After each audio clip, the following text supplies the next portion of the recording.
खडसे साहेब म्हणजे राज्याचे राष्ट्राचे नेते आहे. तो आमचा एक अमूल्य ठेवा असा जतन केला पाहिजे असा ठेवा आहे. तेवढं त्यांना धमकी येणे हे आमच्या सगळ्यांच्या छातीमध्ये धडकी भरल्यासारखं आहे. खऱ्या अर्थाने सरकारने लवकरात लवकर कारवाई करून त्यांना काय असेल नसेल ते मध्ये Y+ त्यांना सिक्युरिटी देतात, Z+ सिक्युरिटी दिली पाहिजे, त्यांची काळजी घेतली पाहिजे. आणि मला असं वाटतं की डी गँगकडे आणि ते छोटा शकीलकडे आता काही काम उरलेलं नाही आहे. ते बेरोजगार झाल्यासारखे वाटतं आहे मला, म्हणून अशा धमक्या येत आहे.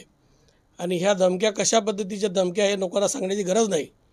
खडसे साहेबांचं दुर्दैव असं आहे की ते जेव्हा जेव्हा आता महाविकास आघाडीत आली त्यांना धमकी आली, आता महायुतीत येत आहे तर धमकी आली. असं सत्तेत येतात तेव्हा धमकी येतं, विरोधात असताना त्यांना धमक्या येत नाही. हेच मला समजत नाही कोडं. पण खऱ्या अर्थाने जर त्यांना धमकी आली आहे तर सरकारने त्यांना जास्तीत जास्त मोठी सुरक्षा पुरवली पाहिजे, असं माझी ह्या निमित्ताने सरकारला पण विनंती आहे. कारण बहुतेक मला असं वाटतं की त्या सिक्युरिटीसाठी सगळी धडपड असावी आणि ते सिक्युरिटी लवकरात लवकर सरकारने पुरवावी अशी मी सरकारलाही विनंती करेन आपल्या माध्यमातून.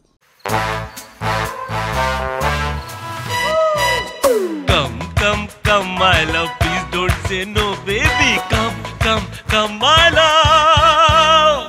V-Guard के air coolers extra large cooling pads के साथ जो अच्छों को ठंडा करे. V-Guard air coolers, long lasting cooling. आता ते तुम्ही तर बघताय काय तर कोर्टात चाललेलं आहे. 30 तारीख पडलेली आहे. 30 तारखेला काहीतरी निकाल त्याच्यामध्ये होईल.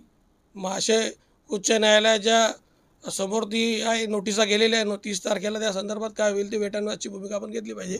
तरी काय होऊ शकतं पुढील काळामध्ये आपण काय सांगाल? नाही, आता ते शेवटी ते न्यायप्रविष्ट असल्यामुळे त्याच्यात काय होऊ शकतं हे मी सांगू शकत नाही. पण खऱ्या अर्थाने जर बघितलं तर अशा पद्धतीमध्ये स्टे देणे हा बेकायदा स्टे दिलेला आहे. हेच मी तिथे मांडण्याचा प्रयत्न केलेला आहे. एखादा सहस्थगित म्हणजे काय मला या शब्दाचा अर्थ समजलेला नाही. आणि एवढं सहस्थगित झाल्यावरही भुसावळ प्रांताने त्यांच्यावरचे बोजे उतरवून टाकले जे कायद्याच्या बाहेर आहे.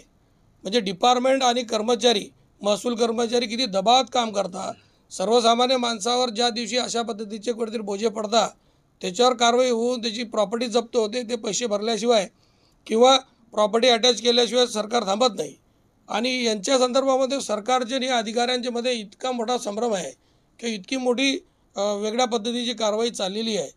प्रांतसारखा अधिकारी त्याच्याकडे जी MLRC ॲक्टमध्ये जे अर्धन्यायिक पीठ त्यांच्याकडे आहे त्याच्यात कायदा तरतुदीमध्ये बसत नसतानाही त्यांनी माझ्या माहितीनुसार ते बोजे उतरवण्याचा जो आदेश त्यांनी केला आहे तो बेकायदा आदेश केलेला आहे. त्यालाही आम्ही चॅलेंज करणार आहे आणि येणाऱ्या काळामध्ये याच्यामध्ये आणखी पुढे कसं जाता येईल तो आम्ही प्रयत्न निश्चित करणार आहे.